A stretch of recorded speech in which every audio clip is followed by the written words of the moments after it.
We are asking questions. We are wondering, why is it that people are working harder than ever and still falling farther behind?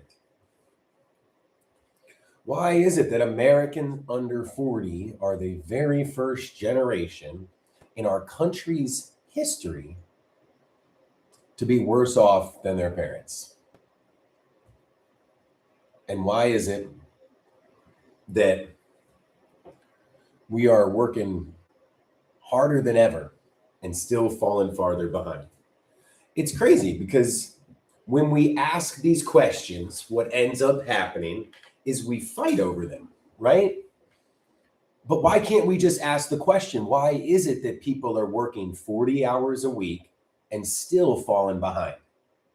Why is it that Americans under 40 are the first generation in American history to be worse off than their parents? Why is it that people still have to check their bank account before going to the grocery store? That should be like one of the simplest things, where if somebody's working 40 hours a week, you should be able to afford food, right? That's what's crazy, let alone housing and healthcare. And that's what we're talking about today, is that why are Americans under 40 the first generation in our country's history to be worse off than their parents? And there's so many people, and it probably has something to do with the fact that so many people are working harder than ever and still falling farther behind. And that's because 1% of people took way more than their fair share.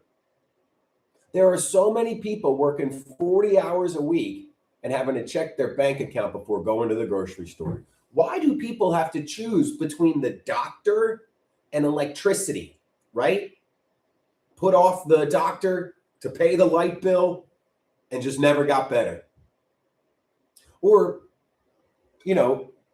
people having to go into work sick, because how free we feel in the land of the free is often tied to the way we experience the economy. If you walk into the grocery store and you can't afford 90% of the things, are you really free? If you go to the doctor, or if you can't afford to go to the doctor, or if you can go to the doctor but you can't get your medication, are you really free? Here's the other question I like to ask people. Could you quit your job on Monday? Could you quit your job tomorrow? Well, no, I think most of us would say no, we're stuck, right? Most of us are stuck at our job. Well, if you can't even quit your job tomorrow, are you really free? If so many of us are stuck? Appreciate it, NordCal, for dropping that me. If anybody else is feeling like they're working harder than ever and falling farther behind, let's go ahead, drop those me's in the chat. Because y'all, one of the reasons that we all feel so isolated and alone is we all think that it's only us, right? We think that we're the only ones that are still busting our asses and still falling farther behind. But that's the way they've made the whole system. I was literally looking at the cost of living versus salary, and it's set up so that all across our country, you're maybe saving $100, $200, $400 a month. And that's why over 80% of Americans don't have enough savings. And that's why everybody has to check their dang bank account before going to the grocery store. I remember as a kid, it's like, all right, nice. When you're an adult, we get a job. I can go get what I want. I don't remember my parents having to check their bank account every time we go and get food from the grocery store, right? I don't remember my parents putting off going to the doctor because of money. People didn't ration their medicine because they didn't have enough to pay for it, right? This did not used to be normal. Americans under 40 are the first generation in our country's history to be worse off than their parents. And all we want to do is ask why, right? Gee, I'm not interested in Band-Aids. Just why is it? Why is it that people who are working 40 hours a week still can't afford to live? Because I thought the deal was that if you bust your ass for a company and you make the company money, that you at least can have enough to cover the basics, to cover the essentials. Since when does working 40 hours a week not cover the essentials anymore? And that's where this is the point where people get a little frustrated or angry sometimes because they want to give their answers why. And what they always do is they point fingers, right? I'm like, no, I don't want to look at any individual because this has been happening for a long time. We had to walk through many, many doors to get here. And bad mama, I'm sorry, but that's just not the case because we have people that are working harder than ever. And what it is it's not spending. You can look at the cost of living, which is just how much it is for food, how much it is for housing, and how much it is for healthcare. And that's about $3,000, $3,500 a month in most places on average. Then if you look at people's salary, the average salary is $63,000 a year in America. 63 grand, pretty good salary. That's about $5,200 a month before taxes. And it's about $3,500 a month, $3,800 a month after taxes. So you're literally only saving $200, $300 a month. And then what happens, Bad Mama Gemma, is if everybody in America only has $500 in their bank account, then that actually causes stress for everyone because hundreds of millions of people don't have savings. And when they don't have savings and an emergency occurs, it falls on the rest of us. Because, Bob, the stock market keeps going up and up and up. We are the economy, right? We are the economy. All the economy is a bunch of companies, and all companies are is a bunch of workers, right? Because I can have a factory, but if I don't have 1,000 people to run that factory and make sure the goods get created, then that factory doesn't mean crap, right? So as the owner, you are relying on the people who are doing the hard work. Bad Mama and Bob, the stock market. The stock market has gone up and up and up for 100 years. In the last 10 or 15, the stock market goes up and up and up. And it's so funny because y'all come in, don't realize I got the receipts right here. So this is why the stock market goes up and up and up. Because we got more productive. So the blue line is productivity. So let's look at this. Because it's not about that, Bob. You're not understanding because that's an incredibly privileged take. So this is 1980s. Look at where it started. Our compensation was very close to the money we made for the company. Now the money we make for the company, whoa, is way up there. And our salary is right here. So every single thing that you have been told that it's people being lazy, that it's people buying luxuries instead of essentials, not at all. There's only one reason, and it's right here. So this is why I say people are working harder than ever, because our productivity has gone up 240% in the last 40 years. Our salary has only gone up 15%. These are numbers, not feelings. So we understand that to you, it feels like all these people are lazy. Well, it only feels like that because the billionaires own the media, and they're the ones that run all of the articles telling you they are lazy. You think the problem are immigrants or people that think differently than you, but that's because the ultra wealthy own all of the media. Bob, I own my own company. That's why I'm so passionate and why I understand about this. First of all, why do you have to work 60 hours a week? That's my main question. Shouldn't you only be working 40? after the 40 hours a week that you work, you only have about another 30 or 40 hours a week that you're awake. So you work 40 hours a week and then you have 40 hours a week to yourself. And you would rather work 20 of those hours just to make more money? Do you not care about your family? Do you not care about your hobbies, your friends? You are okay with having 20 hours a week to do all your chores, to run around, do everything you need to do, also make connection with people. What I'm saying is you shouldn't have to be working 60 hours a week. What I think is funny is that back in the 40s and 50s, we were literally, as a society, we had one member of the household working 40 hours. So all I have to do is look at my grandparents. My grandmother and my grandfather collectively worked 40 hours a week because my grandfather was the only one, right, that worked. So 40 hours a week could cover an entire household, right? So now, NordCal, you're coming in here and you're bragging about working 60? You are literally making my point.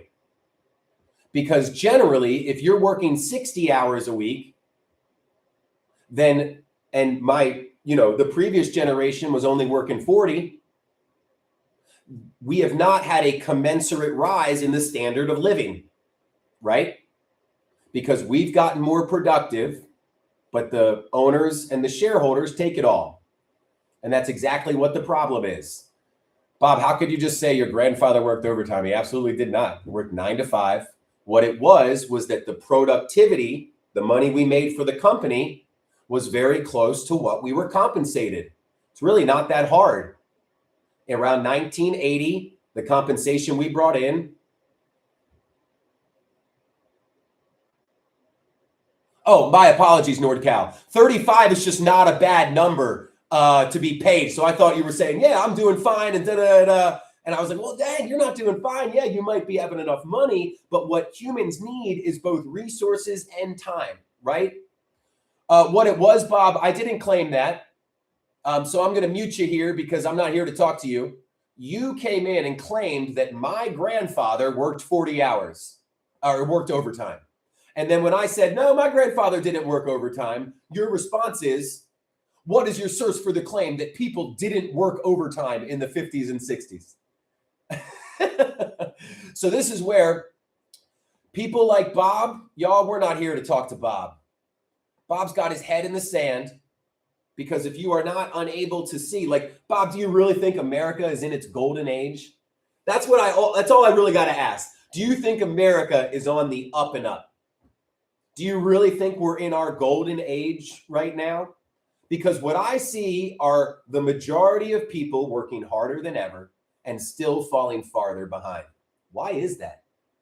Bob, why is it that Americans under 40 are the first generation in our country's history to be worse off than our parents? There you go, Nicholas. I'll get there in just a second.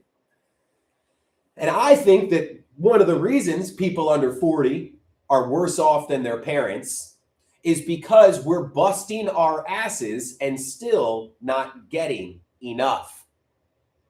And generally, if that was the case, if the ultra wealthy were just screwing us over, we'd be able to figure it out. But they lie to us. And one of those lies was believed by Jurek. Jurek thinks that it's people with low socialistic skills. Well, this is such a great question for you then, Jurek.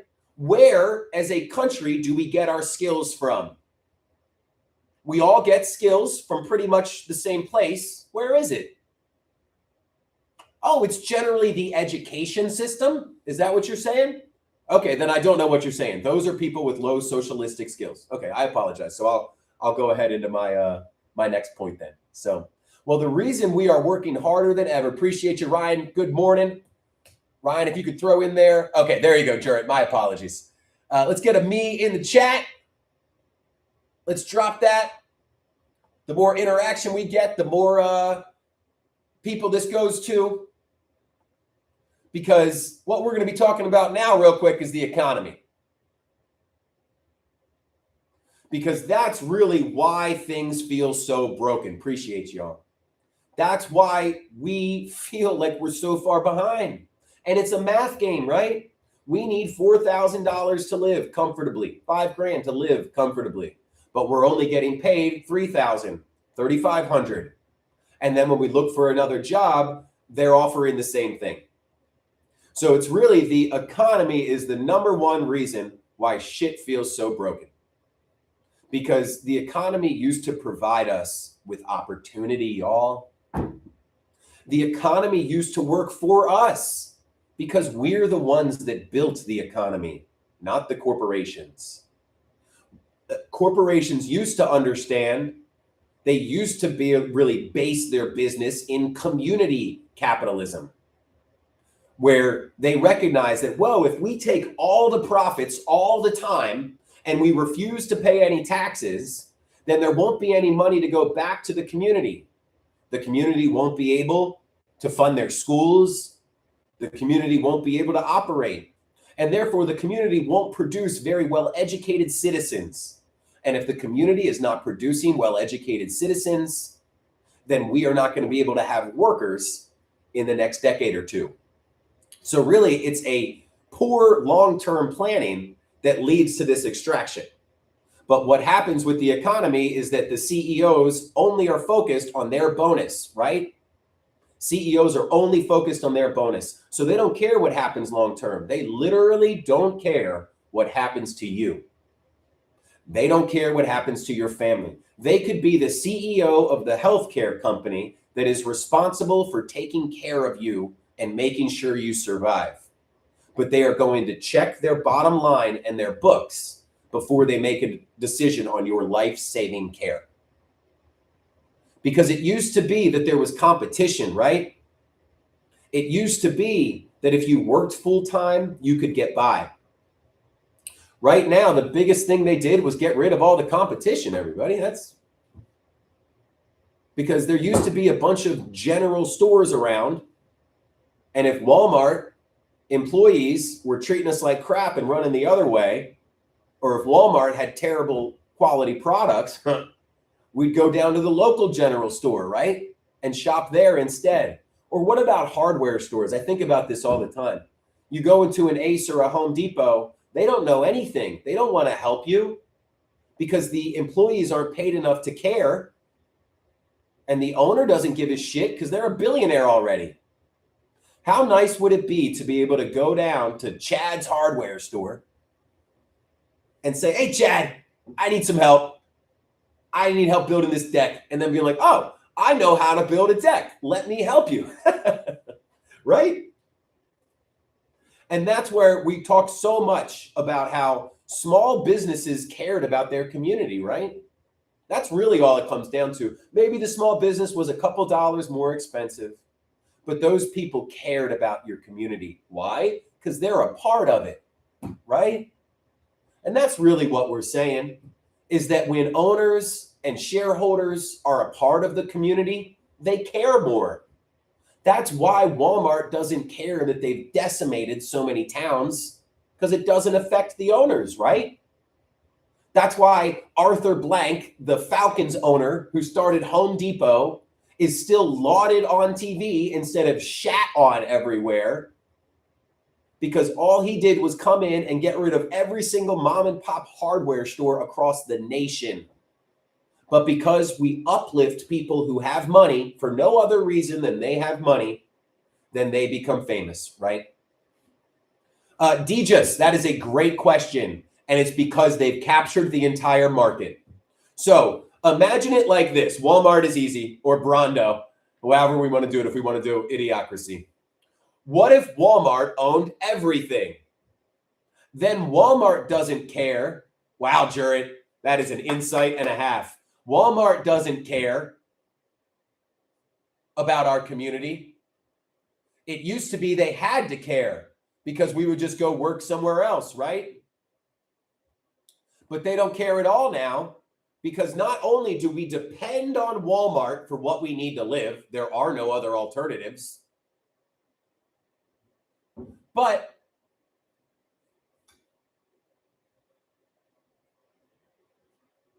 they lie to us about what's going on too. So they keep their employees not making enough. They tell us that they're the problem. And it's really Walmart is like a giant company town. That's what it is. So we rely on them, yes, for what we need. But you know what we also happens is they own everything. So I understood this because I am a small business owner. I have 30 employees. I kept going, dang, why don't corporations treat their employees well? Because it seems like you'd want to keep the employees that made you money, right? But over 85% of corporations on the S&P 500 have the same 3 top shareholders. So that's why they don't care if the people that are good employees leave, because they own everything. And when America is a giant company town,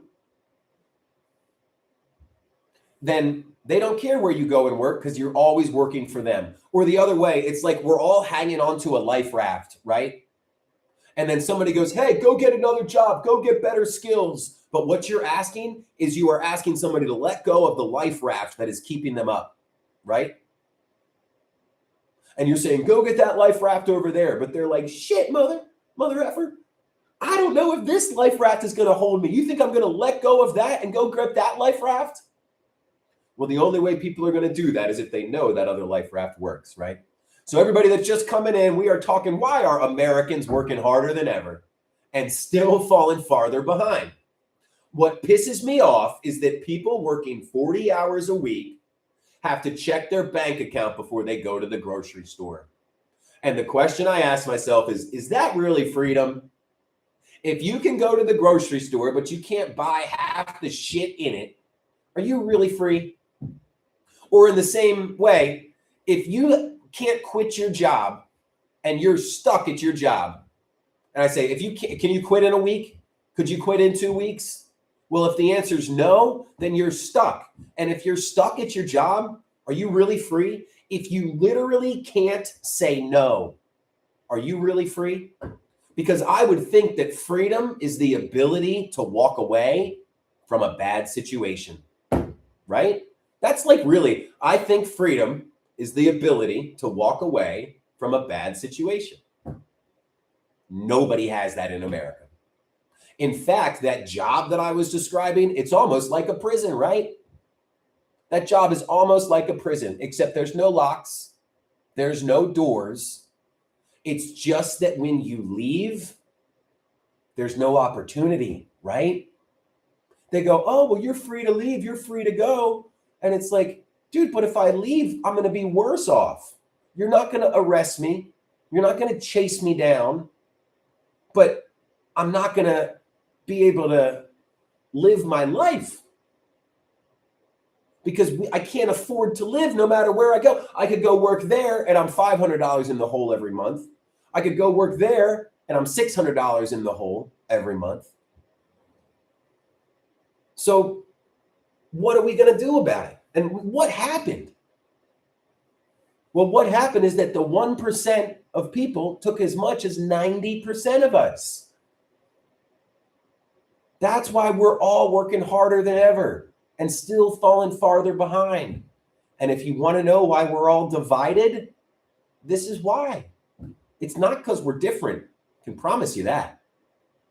So what we are doing is imagine America as 10 people that need to make bread together to survive.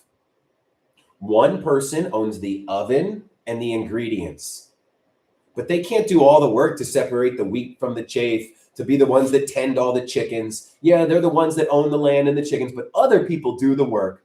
And then when they go to make the bread, that one person doesn't know how to make the bread. They don't know how to make the dough. They don't know how to start the oven. So they rely on the other 9 people to make what they all need to live. So if one person has the oven and the ingredients and the other 9 people do the hard work, what should the split be if they make 10 pieces? Yup, I'm literally describing it right now. Try to pay attention. So we got one person with the oven and the ingredients, but they don't know how to make the bread. They didn't separate the wheat from the chaff. They didn't collect the eggs from the chickens. They didn't do all the work that is needed. They didn't know how to prepare the dough, bake the bread. So that one person relies on the other 9 people. I'm not saying that that one person shouldn't get a little bit more. What I'm saying is, what do you think the split in America is today? Well, the 1% have as much as 90% of us, right? The 1% have as much as 90% of us. That was hilarious, teachers. So that means that one person would take 5 slices of bread. The other 9 people have to then fight over 5 slices. That's why there's division in America today, because of scarcity, artificial scarcity created by the 1%. The American tradesman, I appreciate you dropping that me, because what I tell people is that everyone feels this way. Everyone feels this way. Yup even feels this way, but Yup's ego won't let them admit it, right? Because what the whole thing is that everyone feels this way, but we don't talk about it, right? Because we all think it's only us. We're like, shit, I asked for a raise, but the boss wouldn't give it to me. I'm working harder than ever, and now prices are going up. Why can't I get ahead? But we're so ingrained to not talk about it, right? To think that it's just us. So thank you, Tom Stelz, because when we drop these me's, what it shows everybody is it's not just you. It's not just me. Americans under 40 are the first generation in the country's history to be worse off than their parents. GB, you're not understanding. Think of somebody, so rather than bread, here's a fun one. What if somebody had to deliver 10,000 packages in a day to make their money? Well, that person can't deliver 10,000 packages, right? So they rely on the other people to help make their money. But if those other people cannot cover their cost of living, their food, their housing, their healthcare, then that job that the ultra wealthy person is offering is a net drain on society. Because essentially what we're saying in this analogy is that out of the 9 people that did the work to make the bread, 2 people will not get enough. 2 people will not survive unless the other 7 take care of them. And it is not that 1% swooping in to say, let me take care of you. So what you're not understanding is that when one person takes more than their fair share, it affects all of us, because we have these little things called taxes that we pay. And what we do is, if somebody is creating artificial scarcity so that people at the bottom don't have enough, well, the rest of us have to give more so that the people at the bottom can survive. And we are happy to do that in case of a real emergency, not when billionaires are manufacturing scarcity because they took more than their fair share. So that's one of the reasons why Americans are working harder than ever and still falling farther behind. That's why we got to choose between going to the doctor and paying the light bill, right? Sap, that is a great line. Car can't be all engine. That is so great.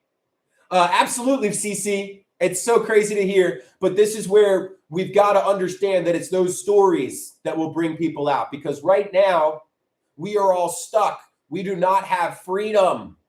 That's why we all feel. So Yankee John, Red Pill, SAP, we have a meeting tonight at 7 p.m. Eastern. We meet every single Sunday because what we need to do is stop relying on corporations. We need to start relying on each other. But in order to rely on each other, we need to stop being strangers, right? We got to connect a little bit. So that's exactly what we're doing. Everybody in the country that feels this is coming together to connect. And that's every single Sunday. And we'll be doing this for as long as we need. Because what if Americans could just come together and talk about the problems? What if all of us who actually wanted to fix it could have a space where we could come together to fix it? Well, that's what our citizens' assemblies are every single Sunday at 7 p.m. Eastern, 6 p.m. Central, 4 p.m. Pacific. It's where we build community, because community is the opposite of the greed that we're battling. It's not just about the community, though. It's really this, that people across America are already doing what they need to get away from this system. Because essentially, we rely on people that hate us, right? I love to point at the insurance companies, the health insurance companies. We pay them to take care of us. When it comes time to take care of us, because they are legally obligated to take care of their shareholders, what do when we say, please give us care to save our lives? They'll say, let me check with my profit margin first. No, that's too expensive. I'm sorry, your parent has to die. Right? I'm sorry, your parent has to die. Daily Hands, they're not communists in the very least. They are still capitalists. It's just that capitalism is ran by their government. That's all. As long as you have people up top making decisions and people at the bottom making products, that's still capitalism. And what happens is right now in America, people under 40 are the first generation in our country's history to be worse off than their parents. And I talk about this all the time because it's the thing that made me feel, it's the thing that made me go, whew. It was when I stopped having to look at my bank account on the way to the grocery store, right? Because it's crazy. We need food to live. And I just believe that somebody who's busting their ass for 40 hours a week should have enough food to live. I am way in the camp of you teach a man to fish, you don't give him a fish.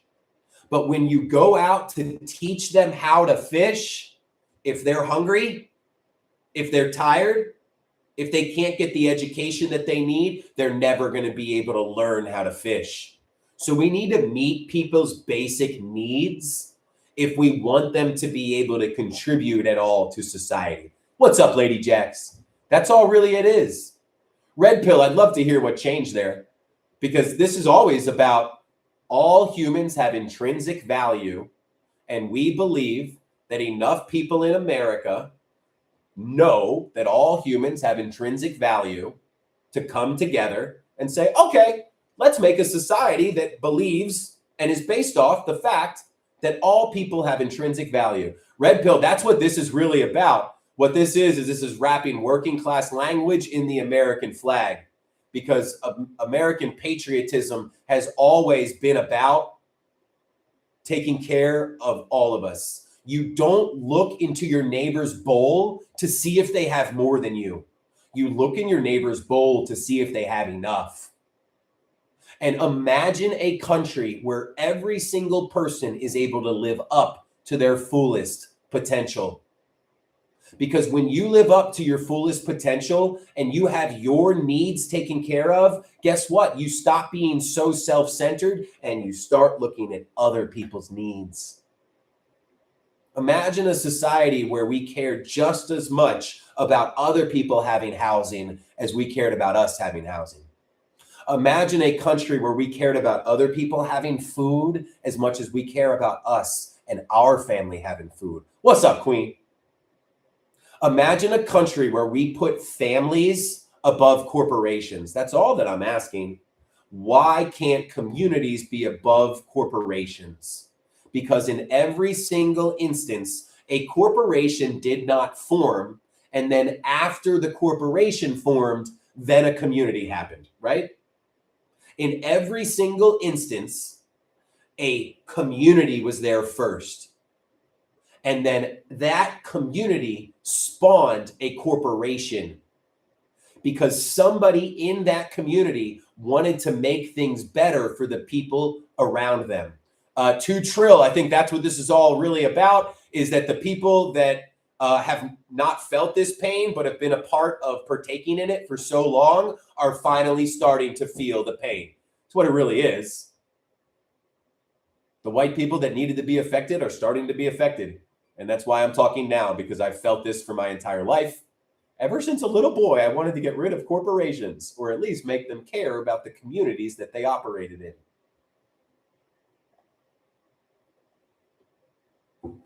Daily Hands, because the economic rot that the 1% has bestowed upon our country has very much been focused on minorities and a small percentage of the population.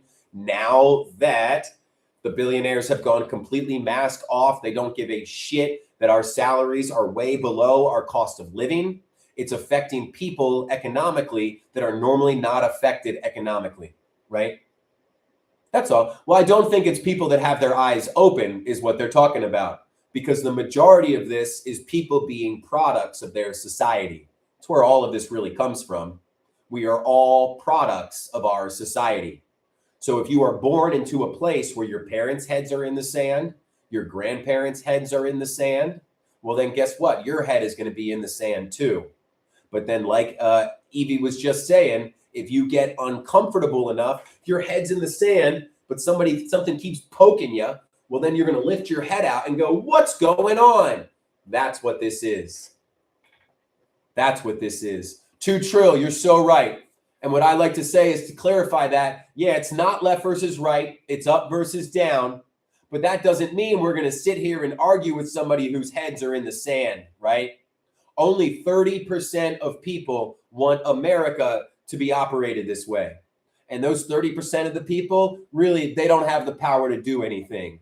All that's happening is that the billionaires have their finger on the thumb on the scale of those 30% of people. 70% of us want a different world, want a different country. So what we are doing is we're bringing those 70% of people together and we're moving forward in progress. And that's what Blackout the System is. It's not just an economic boycott. That is the billboard that gets people on the train. What we really want to show people is it's not even just about protesting either, because we could have 10 million people protest tomorrow. But if we still have to go buy groceries from the very same people that were protesting, then nothing's going to change. So what is true power? If having 10 million people come together is not going to fix things, then what is true power? Well, true power is control over the essentials. Because think about this. What we really need to do is withdraw from the system completely. Let's go back to the bread analogy. If you got one person with the ingredients and the other 9 people doing the hard work, well, if you want to send that one person a message, those other 9 people stop working for that one. But guess what? If those 9 people stop working, they also don't get bread, right? So the only way that you and I can withdraw from the symptom and not starve ourselves is by controlling the essentials, figuring out where we're going to get bread without the 1%. So what I like to think about is if we need food, is if we need housing, and if we need healthcare, we can get all of those things from people around us. There are farmers and food producers within 50, 100 miles of all of us. There we go, each other. But we can't just go right to that farmer because a damn corporation has stuck themselves in between us and the food and the farming that we need to live. So what we are going to do is go around it. That's what this group is. We have plenty of healthcare providers in our area, except it's us, corporations, and then the healthcare providers. We're going to go around it. So we need to stop relying on these ridiculous, greedy, asshole middlemen that literally, they're maybe not assholes, but they don't care about you. They don't care about your community. In fact, they'd rather take money from your community and put it into their bank account. So what this movement is really about is saying that let's stop giving money to people that are actively hurting us. And let's start relying on local options that actually care about us. But in order to rely on local options, in order to rely on strangers, we first need to connect more. And that's what this is. It's connecting. We have to connect. What's up, Purple Moon Dogs? Haven't seen you in a little while. We have to connect because we have to rely on each other for the systems that the corporations now control us with. Power is control over the essentials. Because all we're building up to, and that's not some profound thing, what it really is I want us to be able to not have to go to work for a month, right? I want to talk about us not having to go to work for a month. How do we get to the point where we don't have to go to work for a month? Well, if you make it so that people have to do a leap of faith and they're scared, it will never happen, right? If anybody is like, well, I don't know about this, then it's not happening, right? But imagine this. Yes, 2 trill. Yes, 2 trill. Because what it really is understanding that it's only when we withdraw long term that we have to take the power back. But the only way we can withdraw long term is finding out where we get our food and our water from locally, is connecting with our healthcare providers and getting our healthcare from them locally rather than relying on a corporation. And same with our housing, right? What's up, Sherry? Good to have you here. So, well, Purple Moondog, that's where we've got, our blackout the systems that happen on a schedule. And what it really is there we go, Big Daddy B. What it is, well, bringing 2 TikToks. So that's why we meet every single Sunday, because there are already people across the country who are figuring out ways to rely on your neighbors rather than corporations. So bringing X to TikTok, that's exactly what we are talking about, is basically during these weekly meetings is we would say, hey, if there is anybody that has had a direct-to-care experience, we'd love to talk about it. Hear how it happened in your community, because we have people across the country that want to copy your same tactics and bring direct-to-care in their community. Kaz, you are 100% right. This is not about left or right at all. And this is not about us trying to build a new system, or this is not about us trying to fix their system. We have to build a new one because it doesn't work for us, because it only works for the corporations, and we are the economy, not them. So again, we are talking, why are Americans working 40 hours a week and still not able to make ends meet? Yes, African.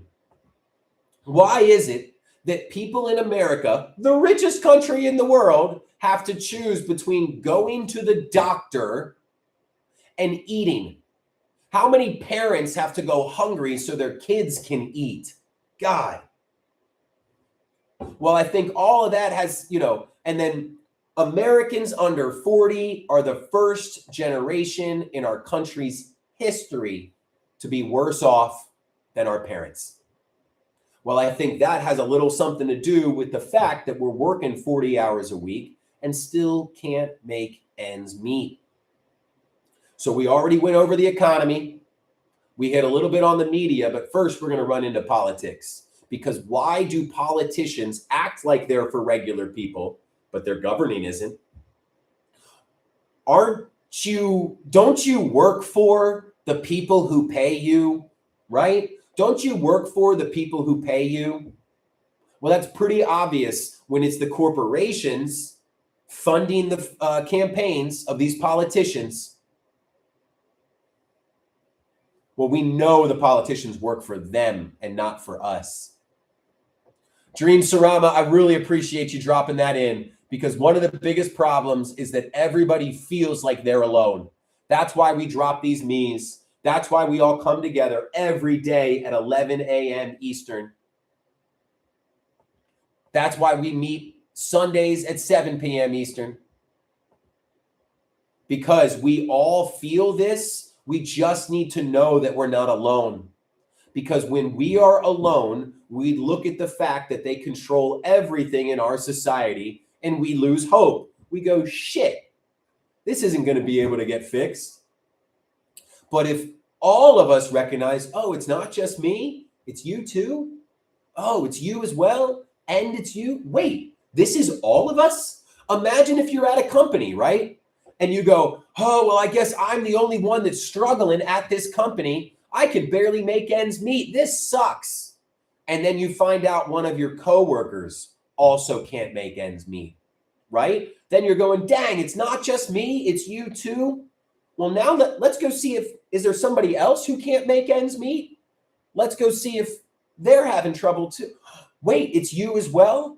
And then what if over 85%, over 80% of America, of people in that company could not make ends meet?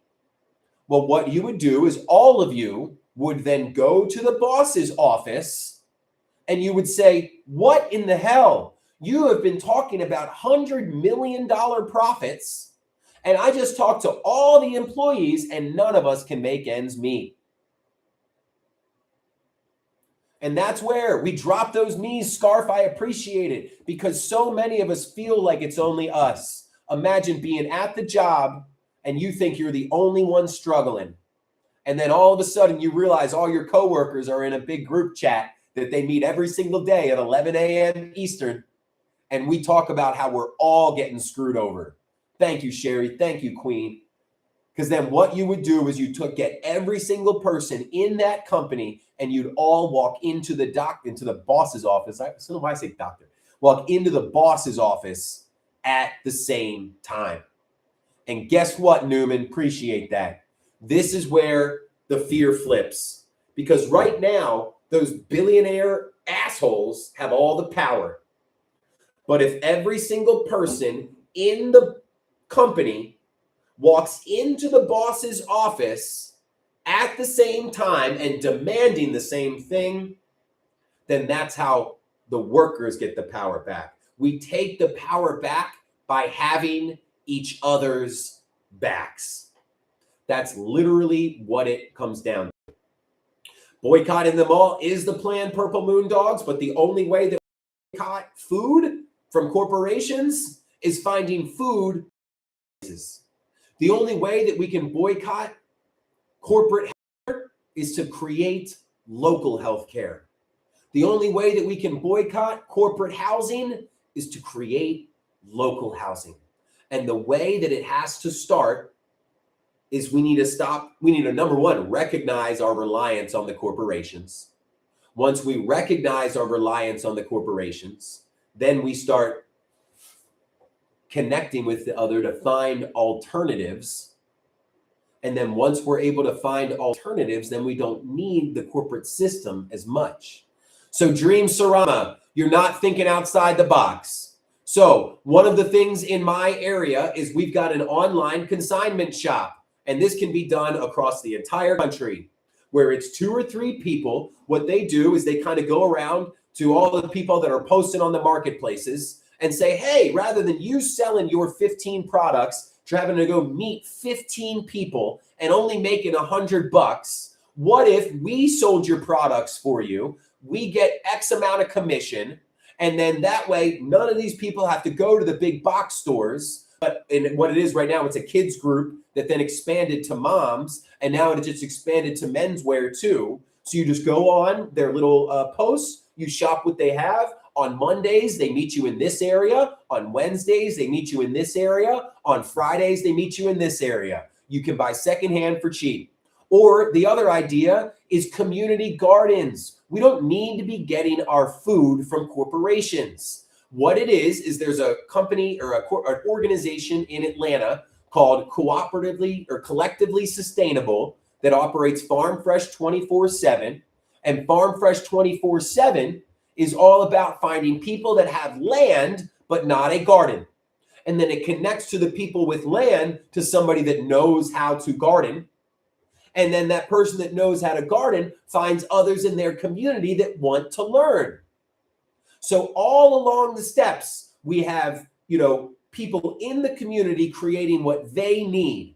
And then people that do the work get to take their fair share, and any extra gets donated. So what we're doing is we're thinking about it in terms of their systems. What this is about figuring out what works for your community, right? Well, then that's what we're saying is I am never going to know what works for your community, Dream Sarama. But what we are doing is we get together, we have these national meetings, and we break out into local groups. We break out into groups by state, by city. Because then once you have 5 people, 10 people, 20 people in your zip code, then you all do know what to do, right? That's when you can go put pressure on your Chamber of Commerce. That's when you can start supporting community gardens. That's when you can start writing letters to the editor. And imagine, it just takes 10 people writing that same letter to the editor to get that shit published. And then maybe the right organization sees that. And then what it is then we bring together all the organizations, Movement Alliance as well too. So we have this whole structure and this plan to be able to not only talk about what's wrong, but to build what is right. That's really all it is, Laura. We have to build, I wouldn't go as a full society, but what it is we need to control as many essentials as we can. Because if we control as many essentials as we can, then that takes the majority of the power that the corporations have away from us. I'm sorry you couldn't understand it, Gummy. If you want to reach out to me sometime, I'll break it down for you a little bit more. But I do apologize that you believe that America is in its golden age. Because I just don't think that America is in its golden age. Let's drop some not me's in the chat. If you don't think that America is in its golden age, let's get a not me. Because that's all we're really talking about, Gummy Shark. Do you really think America is in its golden age? Well, all that we're asking, yeah, Shawnee, all that we're asking is why isn't America in its golden age anymore? Yeah, Sonia, yeah, Queen, yeah, Nicole, yeah, Purple Moon. And that's really all it is. Thank you, Giselle. Why isn't America in its golden age anymore? Well, I think that it has to do with the fact that 1% of people have the majority of wealth in America. But the only way they could create that wealth was by relying on all of us. It's effed up. It really is. Because honestly, if we needed the 1%, then we would kind of just have to take this, right? What are we going to do, right? What are we going to do? Clean Max, I've covered that 10 times. I'll get to it again in a second. Because they actually need us more than we need them. All that they bring to the table is money. Before the internet, yeah, it was hard to come together and collectively pool our money. Now it is not. So what they bring to the table, we don't need anymore. What we need to bring to the table, the ability to grow and expand and have more workers, they do need us. But we all know that there are more of us than there are them. So kind of what Clean Max was getting to. If there are more of us than there are them, then why haven't we stood up yet? Why haven't we stood up? Well, because we could have 10 million people protesting tomorrow. But if all those 10 million people have to go to the grocery store owned by the very people that we're protesting, if we are paying our power and our electric and our internet bill to the same people that we are protesting, then nothing really changed, does it? Does it? Because we don't control the essentials. Doug, Denmit, Laura, I appreciate y'all. The reason we asked to drop the me is because all of us feel like we're alone in feeling like we're working harder than ever and falling farther behind. And goddamn, there is power in all of us saying, I feel this too. Imagine you work at a job and you fucking hate that job. Apologize for my language. And every day you're like, God, I hate this job. It wouldn't be so bad if they paid me enough to live, but I don't make enough to live. But look, all my coworkers are fine. They're all coming in every day, all seeming happy. And then one day you find out one of your coworkers also can't make ends meet. You're like, okay, what the fuck is going on? Then you find out that 3 other coworkers also can't make ends meet. Well, then some of that fear that you were feeling because of the isolation goes away, right? Doug, you don't have full understanding of tax brackets. Anytime you make more money, only that small portion is taxed at a higher rate. So let's say the tax bracket is at $80,000. Well, if you're taxed at 10% at $80,000, if you make $81,000, that whole $81,000 isn't taxed at 20%. It's just that $1,000 over 80. So why are Americans working harder than ever and still not able to afford the essentials, right? Why? And Wicked Torch, because we do that because we're like, oh, we've done the math. I could bust my ass and still not get by, or I could not bust my ass and still not get by. Which one are you going to choose, right? So they've taken over the economy. They've taken over the politics. The most insidious one in my mind is the media. Because media companies are supposed to be informing us, but they make the most money when we're angry and divided, right?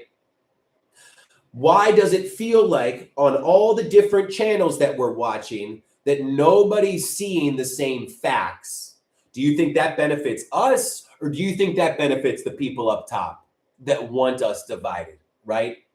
That want us divided. If the media is supposed to help us all be grounded in the same reality, understanding what the F is going on, why does everything feel more confusing than ever, right?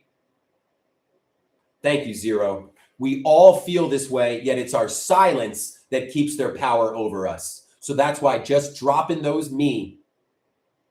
Yes, Ron, if this is not about parties at all. We are not asking for a seat at the table. We are building our own table. Because right now, the people that control the essentials in this country do not care about you or I. The health insurance company is the easiest way to see it. We pay them for the care that we need to live. Yet when it comes time for us to use the very same health care that we've been paying for our whole life, they would rather watch us not survive than to pay to take care of the community. It does not make any sense, because the only reason they are doing this is because CEOs get paid based on their quarterly bonus reports. So those CEOs are putting their bonuses over tens of thousands of families. And what this movement is about is saying, why are we putting corporate bonuses over families? What we are about is saying that all human beings have intrinsic value. And this is a group of people that are saying, we are not arguing with anyone that does not believe that human beings don't have intrinsic value. That's all it really has to come down to. If people don't believe human beings have intrinsic value, goodbye. I don't care about arguing with somebody who doesn't think a human being should have housing or health care after working for 40 hours, right? So that's not what this is about. We're not arguing with people whose heads are stuck in the sand. This is about the 70% of Americans who have a clear head on their shoulders to say, oh, let's all cooperate and work together, because that's what got us out of the jungle in the first place. So let's all say goodbye to a William H. Bellamy in the chat, because life is Darwinian, no intrinsic value in human. That is idiotic, and that's exactly what the billionaires want you to think. Because what actually happened was that in the jungle, we competed. That's the law of the jungle. But in the jungle, we competed, and we were all still eating birds and ducks. We started cooperating. We started getting those woolly mammoths. We started coming together to depend on each other to learn the skills of farming. A baby and a child must learn the skills of farming from the people that came before them. They aren't just born out of that. And then what's so funny, what makes me laugh at people that do not believe this, are the fact that the 1% cooperate to make sure that we all have to compete. So it's really kind of ironic that a group of 3 million people in our country, the 1%, are cooperating, and with just a little bit of cooperation, elbow grease, and resources, they're able to control a population of 260 million people. But no, life isn't about cooperation. It's about competition, right? It's dog eat dog, even though that doesn't make any sense because every single person depends on others, right? When somebody is born into a pre-civilization farming area, well, they're not just going to not be taught how to farm. They're taught how to farm, right? Even now, people, your language was not determined by you. Where you grew up, the country you were born in, you didn't choose that. Your fashion sense, what people wear, what entertainment you liked, you didn't choose that. That was all chosen by the people around you, by your parents and the society that you were born into. Your religion would have been different if you had been born halfway across the world in India or China rather than America, right? We're all products of our society. It's the luck of the draw. Because billionaires are only billionaires because of the luck of the draw, right? Bill Gates is only a billionaire because he was born at a very specific time in history. If he had been born a few years earlier or a few years later, somebody else would have invented the operating system. If he had been born in a different part of the country, I jokingly say if Bill Gates was born in Florida, he wouldn't be a billionaire. And if Bill Gates had not been born next to Hewlett Packard to be able to steal the software, then Bill Gates would not be a billionaire. You have to have access to opportunities that other people didn't have, right? And that's exactly what this is about, because the same way that Elon Musk had to be born at the exact right time to the owner of an emerald mine, the people that are poor aren't choosing the same thing either, right? Because what I like to think about is you can't tell me that everything's fair when you look at the factory owner's child versus the factory worker's child. What I think is that those two children, because they are both humans with the same amount of intrinsic value, they should have the same opportunity to succeed. But because our education system and the way that we get our skills is from our education system, and the education system is not fair, then there is not equal opportunity, right?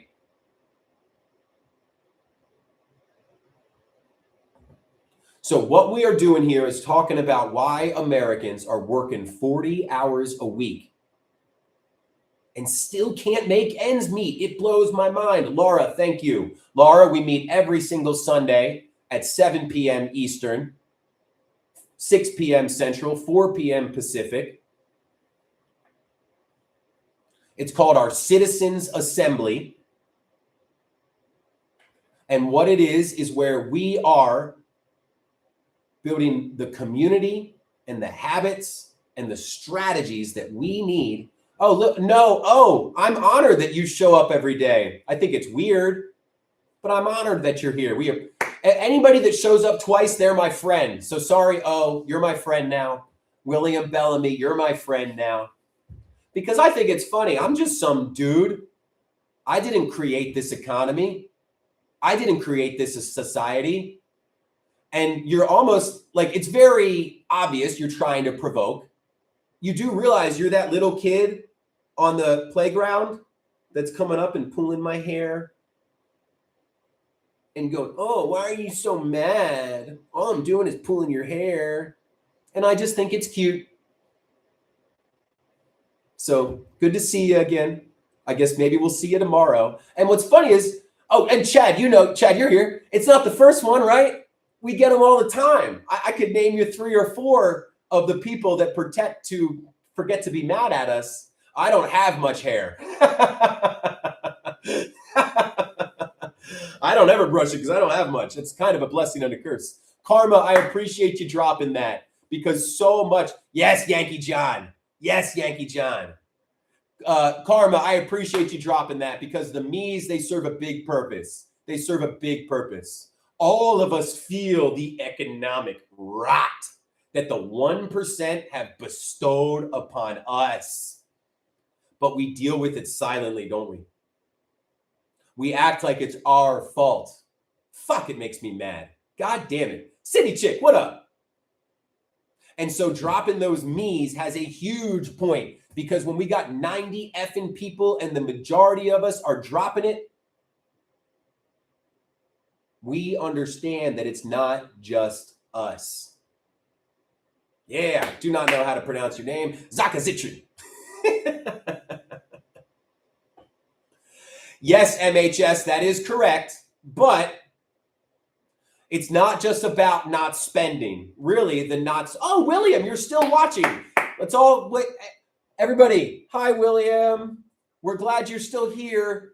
I don't understand it. You know, I do sort of understand it, because you've had one worldview your entire life, and you were born into a society that only lets you see that one worldview.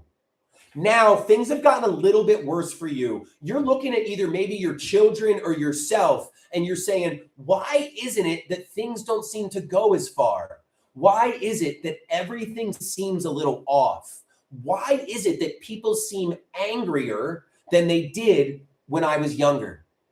And finally, somebody is speaking a little bit to what you've been feeling. And it's okay. Denial is the first stage. And that's why you stay, and not only stay, but you come back day after day, because I am able to explain the disease that's going on in America. Most places you hear about the symptoms,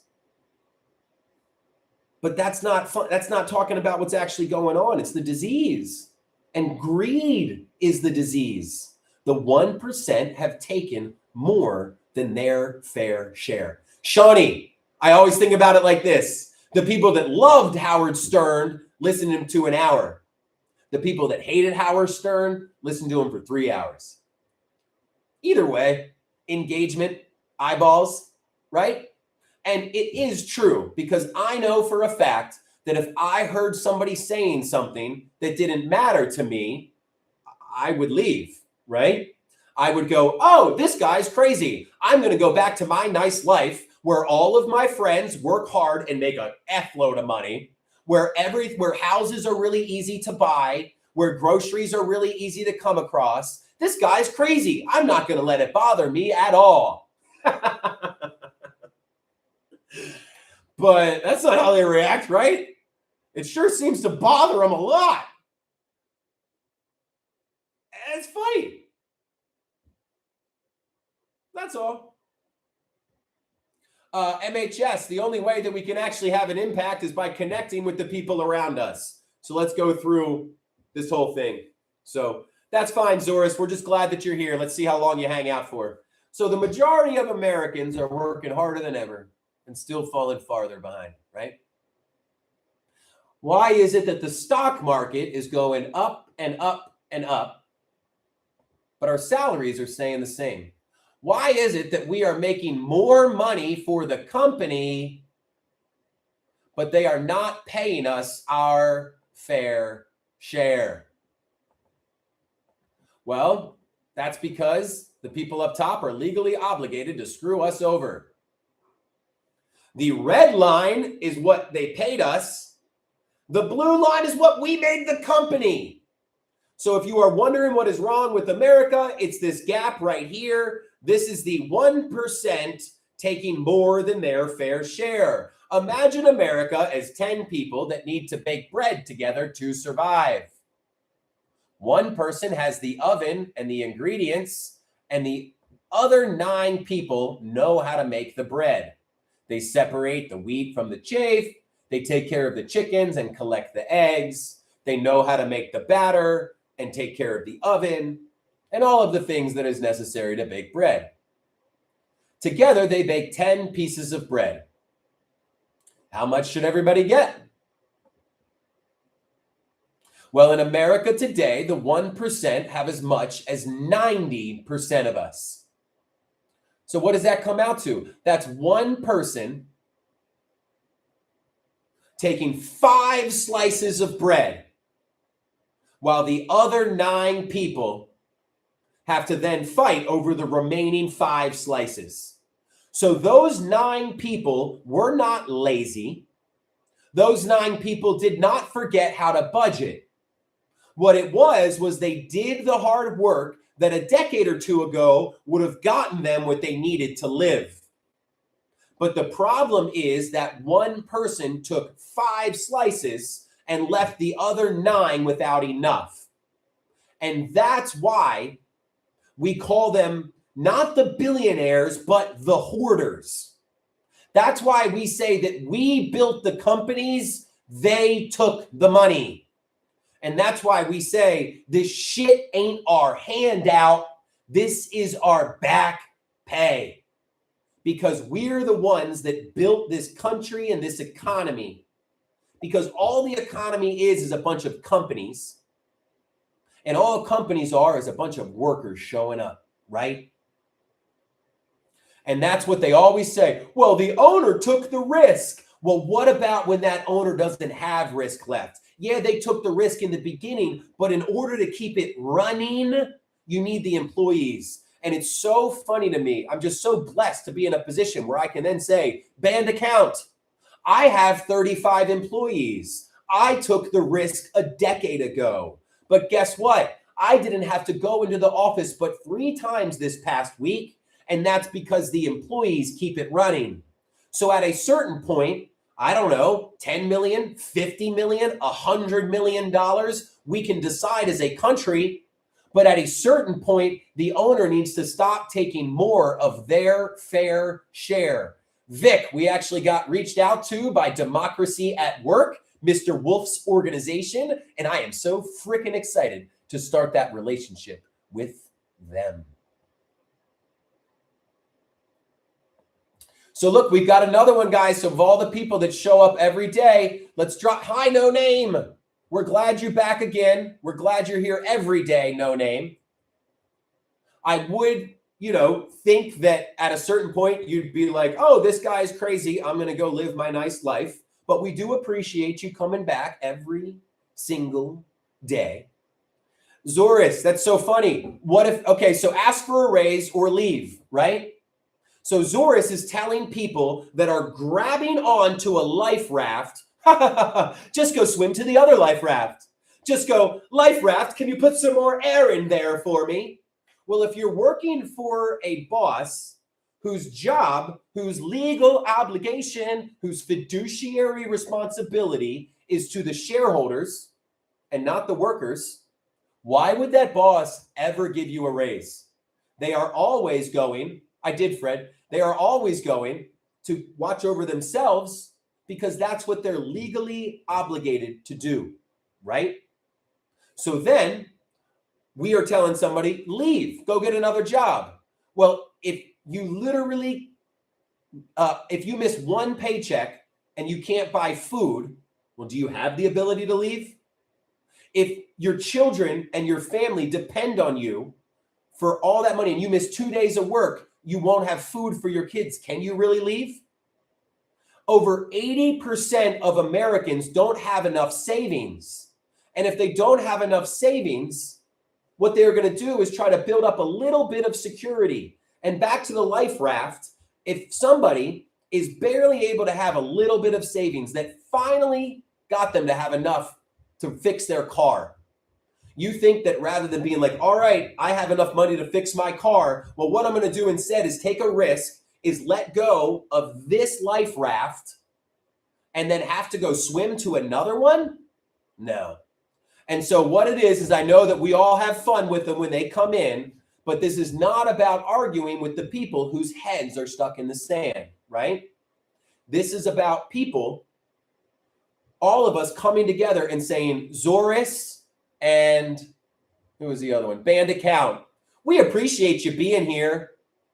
We don't really care what you have to say, though, because that's just your individual experiences. And we're pretty sure that your individual experiences have been affected by the media, which is owned by the billionaires. So do you know if somebody's like walking around and they're just going like, oh, these minorities are the problem. This is the problem. If somebody's walking around going like, Atlantis is real. Atlantis is real. The rest of us are like, don't worry about them. We're all going to live in reality here. It's kind of what it is. So we are not worrying about the 30% of people who believe that Atlantis is real, who believe that the world is flat, right? What we are doing is we're bringing together the majority of people that know Earth is a globe. Gosh, why do I not just go back to this? So you guys really believe that America is in its golden age? Wow, that's crazy. And that's really all it is like if Zorface or whatever and Band Account, do you really believe that America's in its golden age? Because that's all we're saying. America doesn't seem to be as much in its golden age as it used to be. And we'd just like to figure out the reason why. So that's all. Okay, that's your experience. That's not the experience of the majority of Americans, because over 80% of Americans don't even have a couple $1,000 savings. Okay, then what we're saying is, okay, you agree with us. We appreciate the agreeability, is that America is not in its golden age anymore. So then we just want to look at the question, why is that? That's all. We don't want to argue about it. We don't want to say, oh, you just have to live with it anymore. The American ideal was that if you worked hard and you went to school, you'd at least have a life that's as good as your parents, right? None of us expected to have a life that was harder than our parents. And I can damn for sure tell you that our parents didn't expect to have children whose life is worse off than theirs, right? It's okay, Guy, you can go, but we love it if you stay. And I don't think I'm complaining. I think I'm just talking about the experiences that I've had and how that affects my outlook. And it is crazy, though, when I get about 100 me's during these conversations. Alonzo, we appreciate you, because Alonzo, so many people are battling this feeling alone. We all feel that we're working harder than ever and falling farther behind. But if we speak about it, we'll be the only ones. That's why literally, it's funny. That is why talking about it is so important, because so many people feel like they're the only ones struggling with this. Or if they're not the only ones, then they sure as hell don't know what to do about it. And all we're trying to do is give people two things: action and community, something to do and someone to do it with. If you don't think this is the way forward, we understand. Everybody has different lived experiences, but we don't think there's any reason to get frustrated or upset when all that we are saying is that we don't think America is in its golden age anymore. And we'd like to try to address that just as adults, not as fighting, you know? We're not making excuses either. We're pointing to literal facts. So that's all. So remember, everybody, 70% of Americans don't want this. 70% of Americans, Luke, thank you. I didn't want to go through it. I figured one of y'all would get it. But that's where let's all drop some me's. Yes, FTBG, you are literally the ones that need it. So let's drop some me's, right? Let's drop some me's. Nate the Skate, you're sweet. We never said that this was about equal pay. It's not about everybody getting the same. It's about the people at the bottom who also contributed to make all the money having enough to live. That's all. All we're saying is, why do Walmart employees, after Walmart made $12 billion, why are Walmart employees on medical assistance? Why is it that if somebody needs $3,000 a month to live, that jobs only offer $2,000? Who does that benefit? Because the rest of us end up having to cover the cost of that person who doesn't have enough. So that's all that we're saying. Okay, City Chick, you are so right. These places like Walmart, they have the cheapest prices, and then they pay their employees so low that they have to shop at the places with the cheapest prices. Oh my God, we're in a company town. BR, you're so right, because that's exactly what this is about, is showing people that, hey, we are literally subsidizing the billionaires when they could pay health insurance for their employees, but they are choosing to purposely move the cost from their bottom line to that of the American taxpayer. And then we are the ones paying for the health care of the Walmart employees, because that's good business by the Walmart executives, because they have a fiduciary responsibility to make as much money as possible. Yep, there we go. So we're talking about three things: why Americans under 40 are the first generation in our country's history to be worse off than their parents, why we are working 40 hours a week and still have to choose between the doctor and the light bill, right? So there's the economy. Why isn't work for only the corporations and not for us when we're the ones doing the hard work? Why do media companies work to divide us rather than bring us together, right? And why is it that the media is supposed to help us understand reality? Nate, I'm sorry you don't understand it, but that's not what it's about. I don't think the owners should ever pay the employee the exact same, but that employee should always get, so say it costs $3,000 a month to live, that employee should make $5,000. That's all. I think that every single person should be able to save $2,000 after they pay for their housing, their healthcare, their power, their communications. That's it. That's it. No, Nate, that's not what this is about at all. Imagine America as 10 people that need to bake bread together to survive, right? One person has the bread in the oven, the other 9 people do the hard work. It's not about everybody getting the exact same. It's about the 2 people at the bottom not starving. It's about the 2 people at the bottom being able to afford to live. That's it. And I know that, it's difficult to understand because the ultra wealthy lie to us about the problem. And that's where people that are just here to derail. So this is where the 30% that have their the billionaire's thumb on the scale, they try to be intentionally frustrating, right? Because if Merv was here, it would be derail, distract, and divide. That's it. And that's all they're trying to do. Because like we said, if somebody walked in here and was like, oh, this is ridiculous. What are they talking about? I'm going to go back to my good life. That's fine. If somebody comes in here and goes, oh, I understand there is some nuance to the situation, but I don't believe that's the case, right? And then, but if they come in here and they're trying to derail, distract, divide, then, right? They don't need to be here. Because what this is this is the majority of people saying, we believe in human rights. That's it. We believe in human rights. All humans have a right to live. Whoa, crazy, right? So if all humans have a right to live, then what should our human rights be? What do we need to live? Well, we need to eat, right? You need food. You need housing. And you need healthcare, right?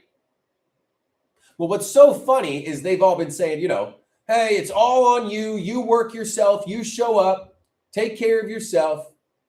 But what they're not as understanding is that we are born as children that have no choice over our path in life, that our education system is funded by our property taxes. And so then do children choose the expensive nature of the property they're born in? No. So where you are born determines your education, and your education determines basically your skill set and what jobs you'll have. So we need food to live, right? We get food from having money. We get money from our job. We get jobs from our skills. We get skills from our education.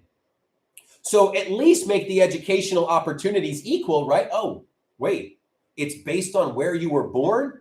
So that doesn't make sense. So wouldn't the factory owner's child have a much better opportunity to be successful in life than the factory employee's child? Is that equal opportunity? Oh, so it's not that everybody gets the same start in life. It's that the factory owner's child has more of a chance to be successful than the factory employee's child. That is all that we are talking about. And then add to it that the factory owner completely controls the media. So rather than saying we're the ones that caused the problem, they point to immigrants and trans athletes and foreign wars. And they want us pointing the finger at anybody except for them. Oh, and they also control the political process. And their money is what funds all of the campaigns in America. Well, let me ask you this. Don't you work for the people that pay you, right? Don't you work for the people that pay you? Well, then who do the politicians work for if it's the billionaires paying for their campaign, right? So what we are doing is we are coming together to push back. We understand that it is all of us that need to connect and build what we need to live. Because what we're asking is pretty simple. Do we really think we're in the golden age of America anymore? I don't think so. Because how is it that somebody can be working 40 hours a week and still have to look at their bank account before going to the grocery store, right? Why is it that we are working 40 hours a week and still falling farther behind? Why are Americans under 40 worse off than their parents? I literally never thought in America, like I do not think that my children are going to be worse off than me. Can you imagine that? And what's so funny, Dilly Bar, is your lack of understanding. Your head really is in the sand, because when it's a couple people, then yeah, maybe it's bad personal choices. But can you really say that 208 million people all just forgot how to budget? Now, if I was the person up top and I was taking more than my fair share, and I also owned the media companies, do you think I would be like, oh, sorry, it was me? Or do you think I would put out news and articles and information that said, it's not me. Everybody else is just lazy? Those 200 million people are just lazy? And this is why Trump says he loves the uneducated, right? This is why Trump says he loves the uneducated. Dilly Bar, what about your education? Because you get your food from money. You need your food to live. You get your money from your job. You get your job from your skills and your education.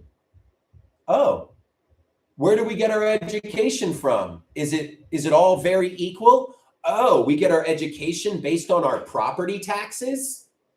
That doesn't seem very fair, right? Because prophecy, what we have been, we lay our egos in being Americans. So because nobody has anything else, normally if you have some money, you can say, hey, at least I have a good paying job. And that gives you some dignity and respect.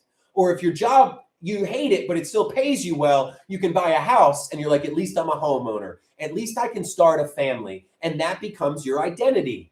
You're able to say, I'm a parent, I'm an electrician. But nobody has an identity anymore. Guess what the only identity that we have is? It's being American. It's being proud to be an American.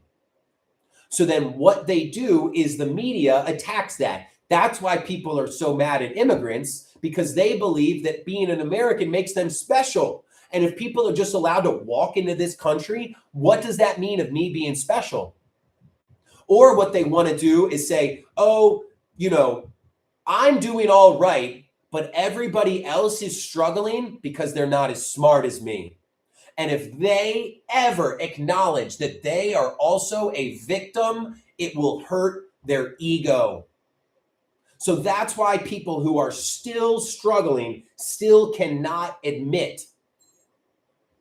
Who is it, Chad? I'm sorry, I haven't looked.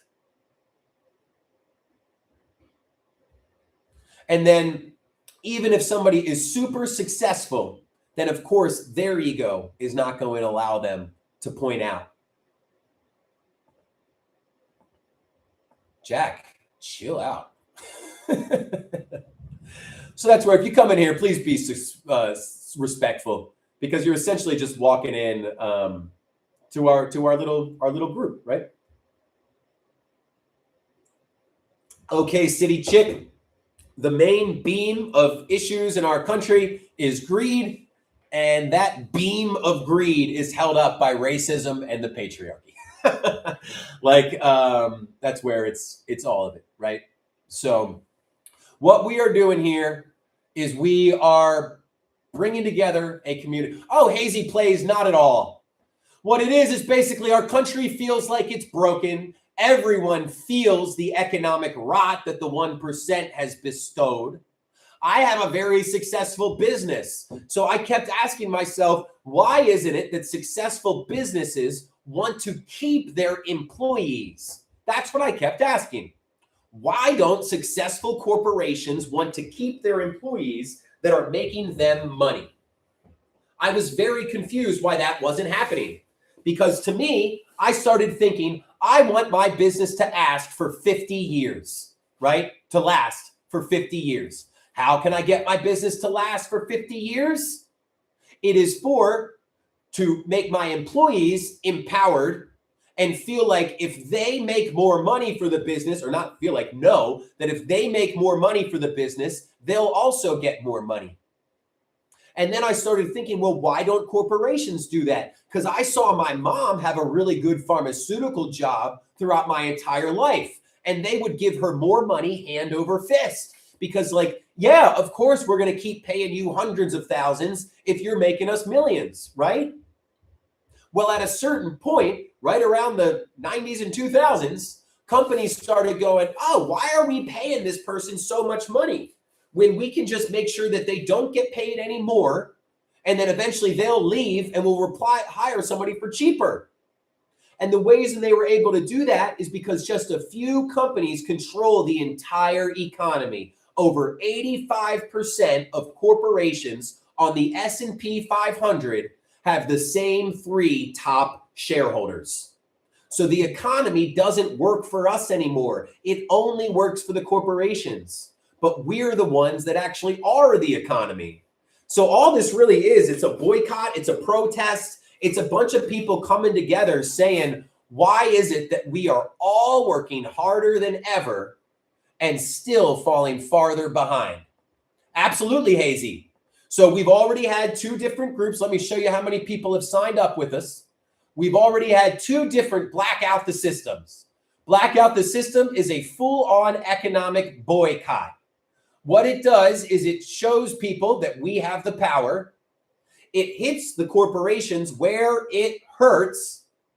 But what it really does is it makes us think for a week of how do we not shop at corporations, because that's what it really is. Somebody mentioned earlier, we all need to go to the boss's office at the same time. I love that analogy, and I used to think that was the answer. But if we all go into the boss's office at the same time, but the boss knows all I need to do is wait 5 days, and some of the people will become scabs. Some of the people will say, shit, I've got a newborn baby. I have to go to work because I need food and housing for that baby. And so they know that because they control what we need to live, that they can outlast us, right? So it's not just about all of us going into the boss's office at the same time. It's also about us starting to control the essentials. Yes, Baird. It is about us being in charge of the things we need to live. Because we all need the same things. You're good, One Hole. Appreciate you being here. Because we all need the same things: food, housing, healthcare. But all those things are literally created by people in our community. So if we need food, we can't just go to the freaking farmer or the food producer. A corporation has put themselves in between. So we have to rely on the corporation as well, instead of relying on the people that actually care about us, the ones that are a part of our community. And that's why we call ourselves localists, because we believe that when the people in charge are local to the community that they're serving, that it works better for everyone. That if the person running the power plant gets their power from that power plant, that they're going to want to have more uptime. That if the person who ran the Flint water factory or Flint water treatment center was getting their water from there, they would have fixed that shit a lot sooner, right? So Rachel, some of the economic impact, so it's themassblackout.com, because the last blackout was over 100 organizations all coming together. I believe it was around $500 million or so. But to me, the financial impact is just one piece of it. What the blackout is really all about is us staying connected afterwards. Because what's 1 week really going to do? Hit their profits a little bit, yes. But is it going to make them actually change their habits? The only thing that'll actually change their habits is all of us changing our habits long term. So the blackout, yeah, it's about not spending money, but what we're really excited about is during that week that you didn't purchase at corporations, did you find any local alternatives that you want to stick with? Because even if it's just in one spot, what this is really all about is finding a local alternative where you can make that your new habit. That's what it really is. MJ, we're here every day at 11 a.m. Eastern. We are live on TikTok. So, and then not only that, we are organizing, MJ. We meet every single Sunday at 7 p.m. Eastern for our Citizens Assembly. And that's where we talk about the habits, the strategies, and everything we need to do to come together. And what we are doing is we are bringing all of these people onto teams, because we need structure. That's the next step. So it is all of us coming together. We have these national meetings. And in the national meetings, that's when we get to know each other. And then we break out into the message board, onto Discord by state. So everybody meets with other people in their state. This is all about meeting locally. Because as somebody was in here earlier, they're saying, well, that wouldn't work for my locality. And we go, that's why you are the one running your group. Because everybody needs to be connected nationally so that we are all saying the same thing. It ain't our back pay, or it ain't our handout, it's our back pay. They're not the billionaires, they're the hoarders. We are the economy, not the corporations. And then we come together for our big blackouts. But what we really do is we stay connected in the intermediary to create change in our community. And it is thousands of small groups, local action networks. I'm sorry for yelling. I get really passionate. Local action networks, they're going to be the ones that are actually creating the change long term, because they're going to be saying, oh, you down in Atlanta, you're also putting together people that have land, with people that know how to garden, with people that want to be a part of this. That's amazing. How can we do that in all of the other states? Oh, there's a repair cafe that is working great in Maine. How do I make one of these in Maryland? I need some Maryland friends, by the way. Maryland people, come on. Maryland people, come on. Hazy, thank you. Well, I just get a little, because people are like, oh, stop yelling. And then I'm like, I can't help it. I'm so passionate. I'm just angry that they took away our lives. Golly day. So I like to think of it as righteous outrage. So thanks, Chad. So we can do this. It's just that we have to understand that our first steps need to be small steps together. Post link for what? That our first steps have to be small steps together. Because it's literally like we are finding out that we have stage 5 cancer. And I think one of the biggest problems is that a lot of times when people recognize the actual problem in America, we get desperate, right? So if somebody came up to you or if a doctor, if you just found out that you had stage 5 cancer and you were like, how do I fix it? How do I fix it? How do I fix it? We need to do something now. We're not doing enough. We need to do something now. We're not doing enough, right? Well, that desperation is what actually causes you to not build the foundation that you need to be able to take the long-term steps to actually execute the plan. It's like being told that, hey, you're overweight and you're going to die. And rather than being like, all right, I'm going to change my eating habits and I'm going to work out every day. It's like instead of doing that, you start fasting yourself and then you go try to run 100 miles. Well, what's going to happen? You're going to collapse from exhaustion. Your desperation led you to make poor decisions, to not have a strategy, and your desperation caused you to collapse. That is not what we'll be doing here, okay? We are building an avalanche shovel by shovel. But it's not going to be me doing lots of shovels. It's not going to be City Chick. Each of us have to go up, whoop, one scoop, turn around, and hand it to the next person. That's why spreading the truth is so important. That's where everything I talked about today, we have 7, 8, 9 posters that you can download and you're able to talk about it. You can literally go poster by poster and it will take you from, this is the problem. The 1% have as much as 90% of us. Well, when 1% of people has way more that we all need, it creates scarcity. That scarcity makes us compete over not enough resources. And when there are 10 of us and one slice of the pie left, it can get nasty real quick. So that's why there's so much division in America. Then normally when things are that broken, we go to the 3 pillars of power: the economy, the media, and the politicians. The economy was supposed to provide us with opportunity. The media, they provided us with truth and kept us in the same reality. And the politicians, they were supposed to work for us to correct the imbalances, not work against us. But those 3 things now all work for the billionaires. That's why America feels broken, because the institutions are no longer beholden to us. And that is why protesting will not work.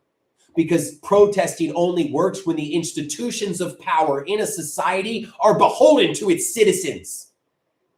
So the only way we have left to come together is to stop relying on this system that only works for corporations and start relying on each other.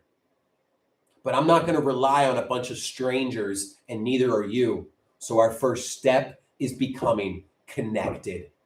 We connect by building community every day on these lives. I appreciate all of you so gosh darn much. You fill up my cup too. We build community by having our weekly meetings every Sunday at 7 p.m., 6 p.m. Central, 4 p.m. Pacific, because we all feel the economic rot that the 1% has put upon us. And what we're really saying is, why is it that America is not in its heyday anymore, right? Why is America not in its golden age anymore? We don't want to argue about it. Let's just look at the actual reasons why. That's because 1% of America have as much as 90% of us. And when one person is taking more than their fair share, it means there's not enough for the rest of us. And that's why Americans under 40 are the first generation in our country's history to be worse off than their parents. That's why people are working 40 hours a week and still can't afford housing, healthcare. Because are you really free? Like, here's my big question. Can you quit your job tomorrow? Can you quit your job next week? The majority of people would say no. So if you can't walk away from a crappy situation, if you can't say no, to somewhere that you spend 40 hours a week, are you really free? Because isn't freedom the ability to walk away from things? Isn't the freedom the ability to have choices? Well, if you can't even walk away from your job, how free are you? If when you walk into the grocery store that you can't afford the majority of stuff in the aisles, are you really free? If you got to choose between your electricity and your rent, are you really free? We all know the answer. So the problem is that we think that coming together, that protesting is power. Protesting shows that we're united, but it doesn't do anything to a bunch of institutions that don't care about us anymore. Protesting worked when the institutions worked for us. You are so right, Giselle. It's not about that, Baird. It's not about that at all. And isn't it so funny that somebody could come in here and just say the words, most people don't even want to own their own home. Can you imagine? Noni Bear, good to hear you. Can you imagine being that naive? Can you imagine eating the propaganda that much? Because you've certainly heard that from billionaire-controlled media, right? Isn't that where an article that came out goes, actually, you don't want prices to come down. I know, and that's where that's where we have to remember. So let's use it as an opportunity. We are going to meet so many Bairds, right? We're going to meet so many Bairds, right? And what they do is they take their individual experiences, because they've lived with one person. And then what did they just do? They said nobody. They apply one experience they've had to everyone. Now, that is called monolithing, and that is why Trump said the uneducated love him. Because most of us recognize that the experiences that we have are just that, our experiences. So what we do is we zoom out and look at the macro perspective. And when you actually look at the information that's around you and not just what your feelings say, because it's a math problem. It's not an emotion problem. When somebody offers a job that only pays you $2,000, but cost of living is $3,000, why would you take that job? So this is the money. The blue line is the money we made for the company. The red line is the money they paid us. So if I, as the owner, am taking the majority and there's not left over for my employees, if we think of all the money we have as 10 slices of bread and 10 people came together to make that bread, the one person that owns the oven still relied on the other 9 for the eggs and the wheat and the flour. But that one person takes as much as 5 slices. Well, guess what? The other 9 people, they aren't lazy. They didn't forget how to budget. And if somebody looks at a system where we bust our asses 40 hours a week and one person takes half of what we've created, well, then, yeah, I do not fault them for going, I'm not going to work full time and still fall behind, right? We're not talking about that, Baird. I'm talking about the person that sweeps the shop floor, that still makes money, that is still crucial to the business. I'm talking about the guy that owns $1 million hydroponic farm, but the dude that digs the ditches to actually get the water from one place to the other. That person also deserves to have enough to live, not just because it's the right thing, because if they don't have enough to live, their cost of living doesn't go away. It just spreads out to all of us. And that's why so many people have to rely on the public good, on public assistance, not because of an actual emergency, but because the 1% are taking way more than their fair share. And because we don't have enough to live, then a lot of people, let's look at Walmart employees.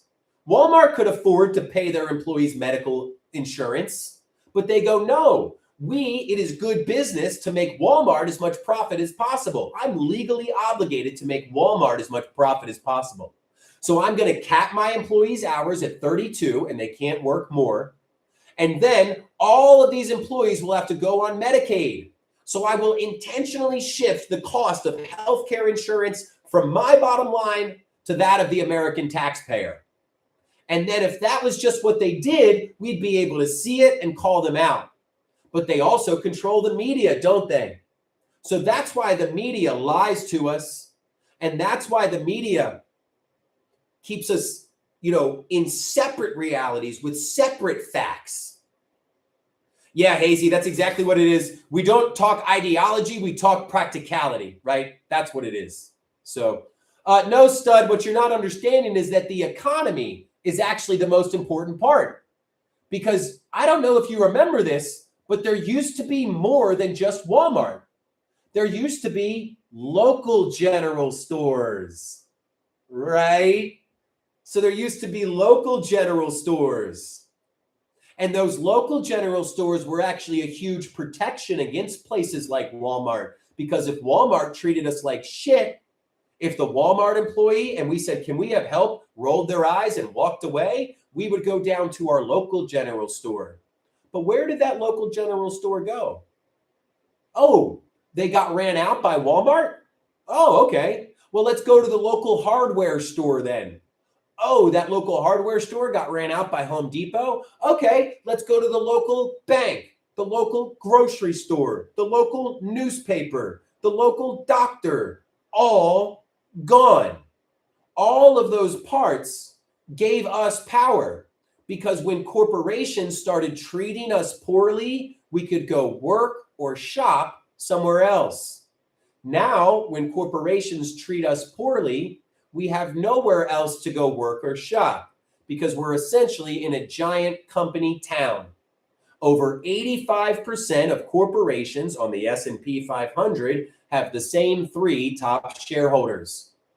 So try again, buddy. What it really is like, I don't get why people stay in these. Well, I do, I guess. It's just like my 2-year-old. So what we are doing to fix it is we are understanding that greed is the disease. We are coming together to recognize that and spread the truth to others. We are changing our habits the best that we can. We're not asking some people to give it their all. We're asking all of us to give it a little bit. Don't change everything. Change all that you can.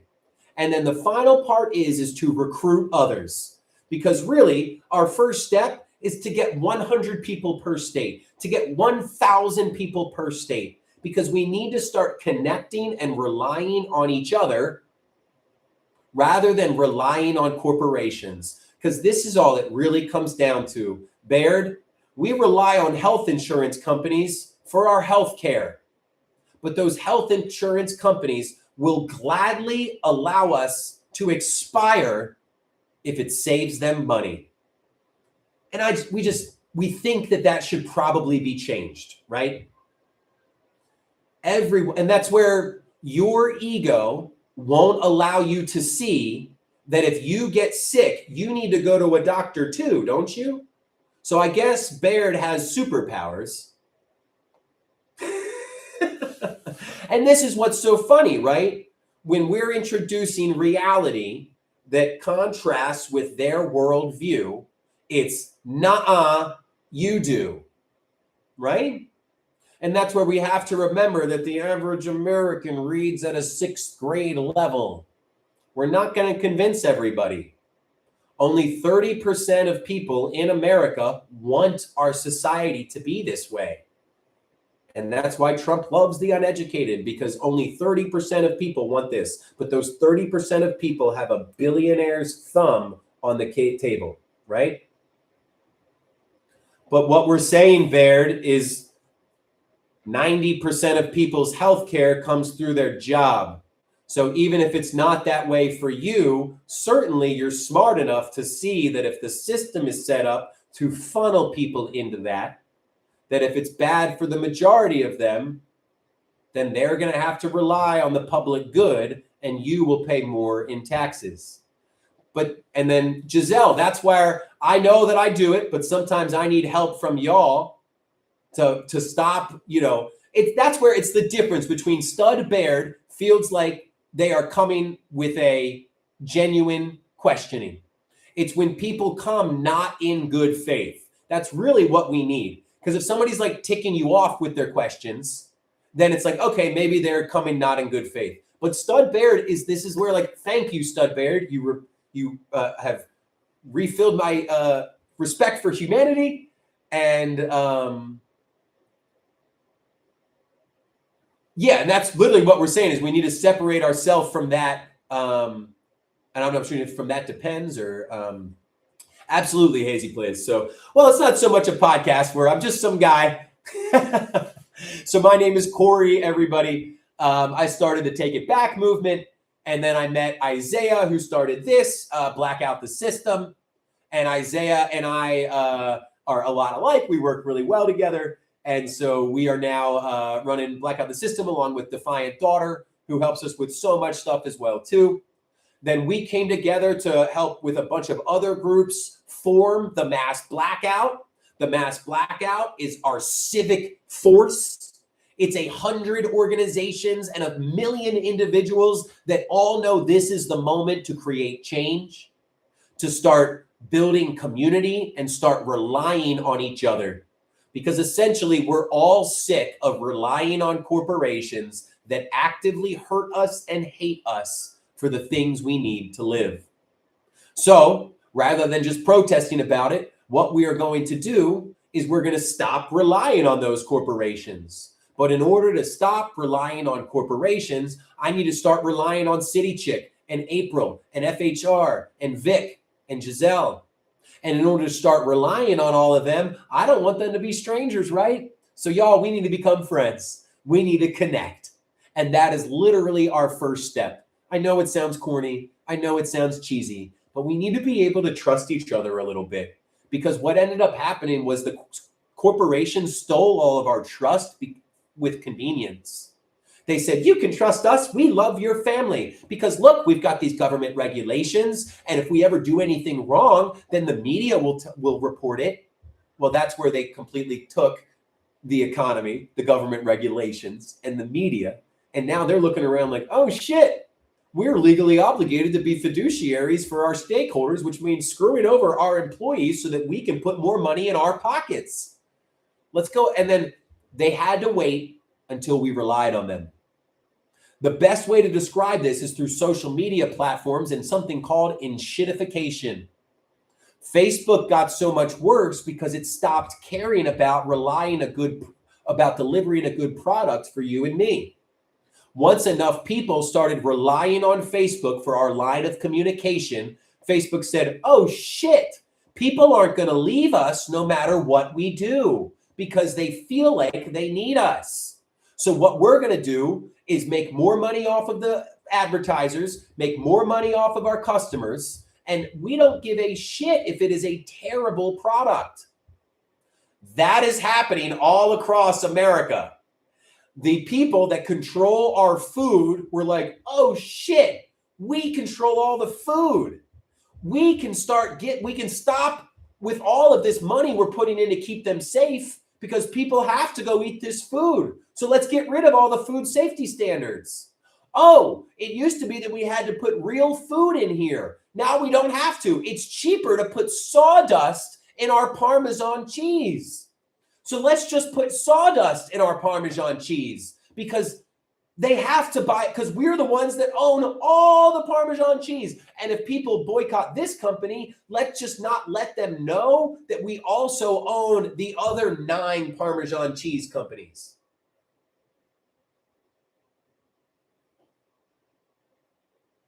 Yeah, City Chick, that's the truth. But that's where we're going to have our own app soon. I cannot wait. We're going to have our own app soon. Another one of Stud, I appreciate you so much. I cannot tell you how much I appreciate people that come in skeptical, that have a true conversation, and then follow their freaking brain. I just appreciate you, stud. So many people get caught up in their ego and say, this is what I believed before, so this is what I'll always believe. Or they just want to argue. And I think that if you really care, you'll just be like, well, I don't want to argue. I just kind of want to figure out what's going wrong, right? And that's what this group really is we're just saying, look, it is clearly not the golden age of America anymore. We're just trying to figure out why. So let's take that journey. It's the economy, it's the politics, it's the media. None of it works for us. Hazy, that's where everybody, it just doesn't matter. Anybody could be anybody, right? And that's where, obviously, we take our security seriously and we do everything that we can. But what I know is that I have love and intrinsic trust for everybody. And it's only once you show us that you don't have that trust. But so it's one of those, because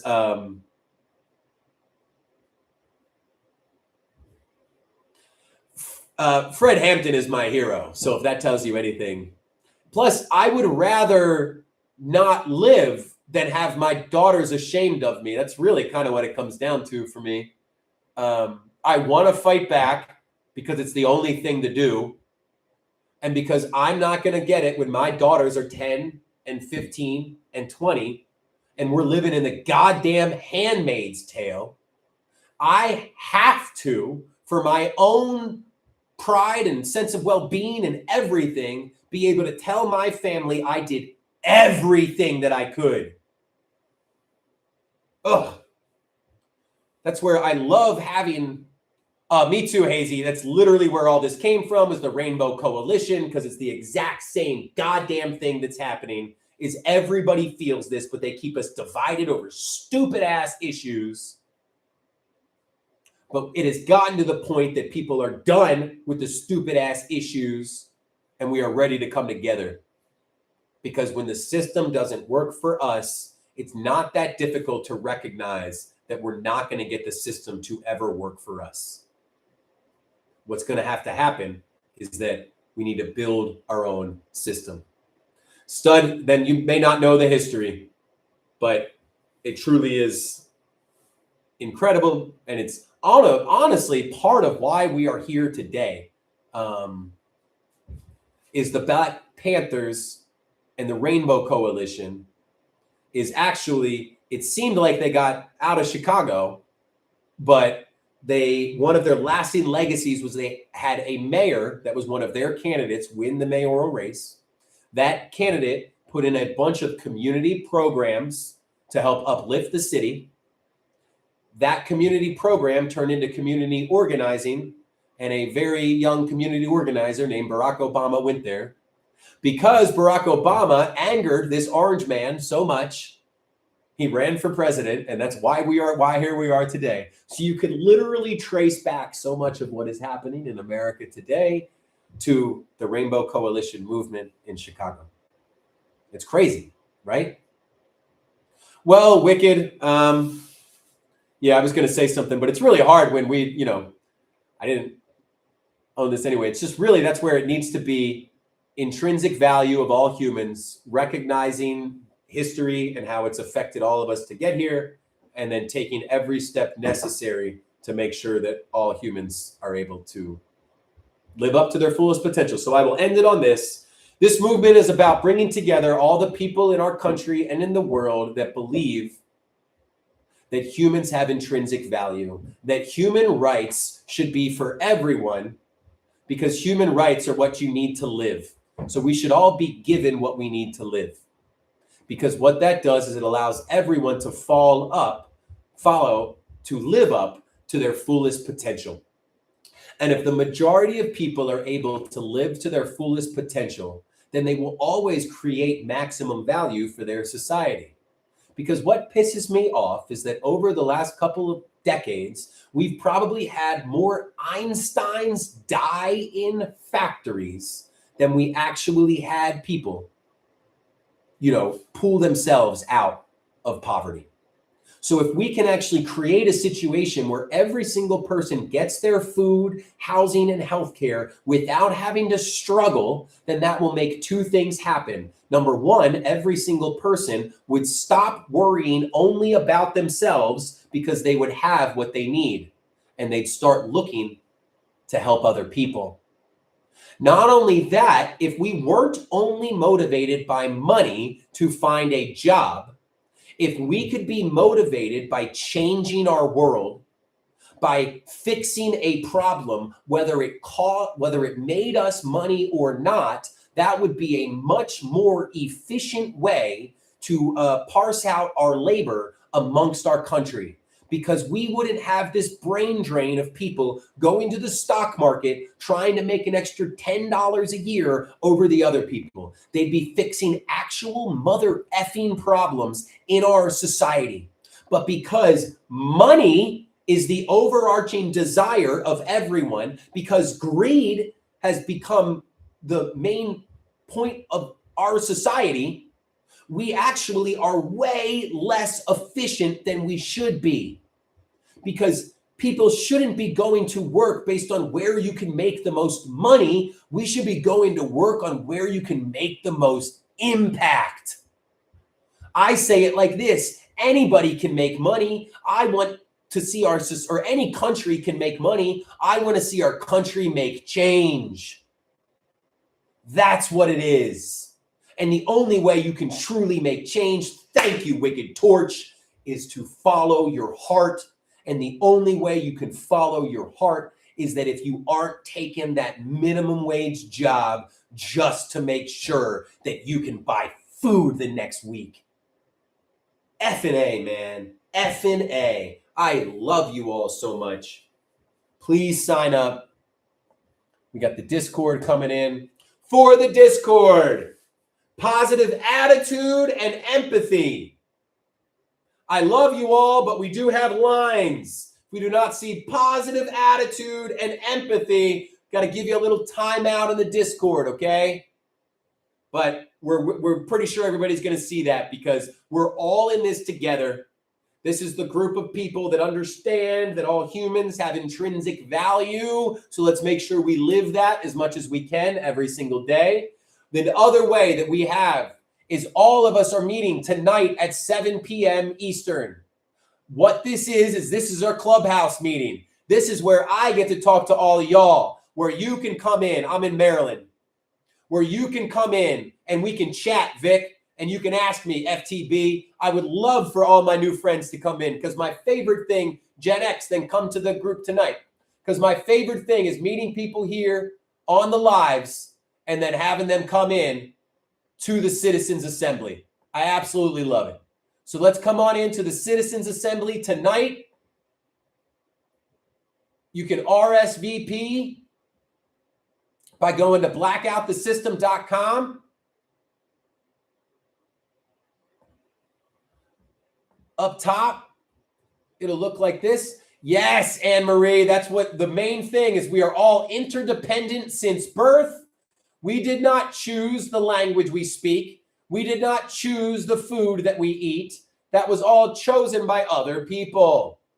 So go to blackoutthesystem.com. You'll see this when you go there, blackoutthesystem.com. And right underneath that, you'll see the Hands Across America. And then right here is the Citizens Assembly. The Citizens Assembly. That's where it's our clubhouse meeting, really. It's where we all kind of chat. I go, all right, I'm going to talk for a minute about our agenda. But then in about 10 minutes, I want to hear what everyone's excited about. Did anybody meet anybody in their state that they're excited to have a meeting with?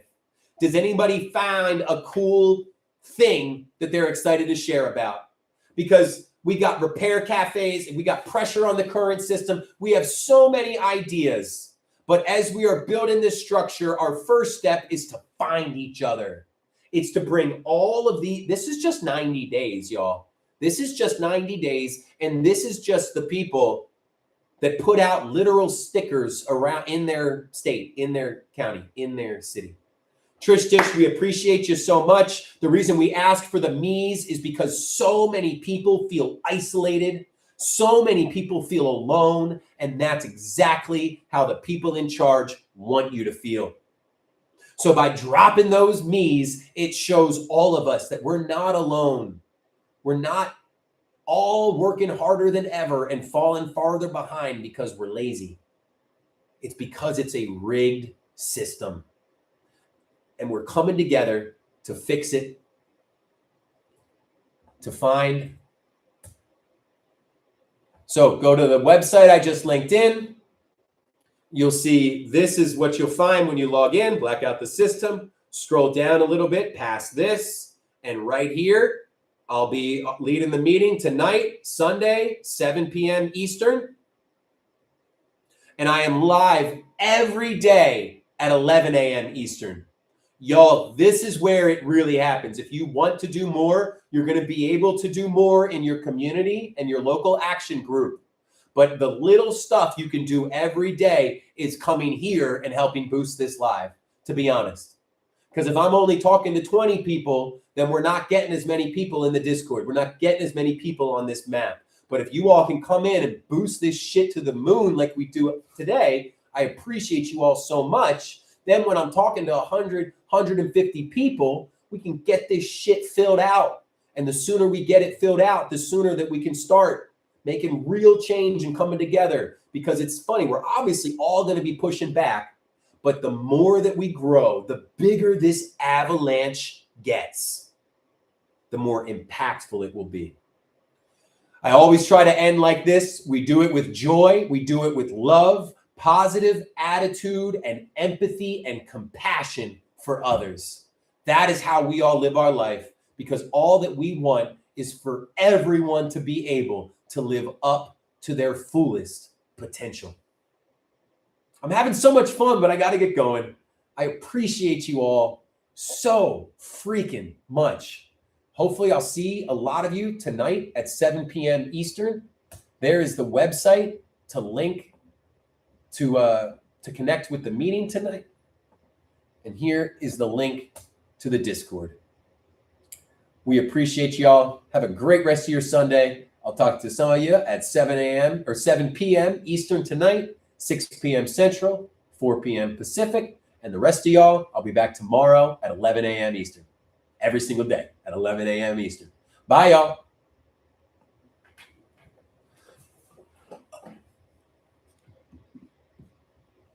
Oh, my God. I am a god.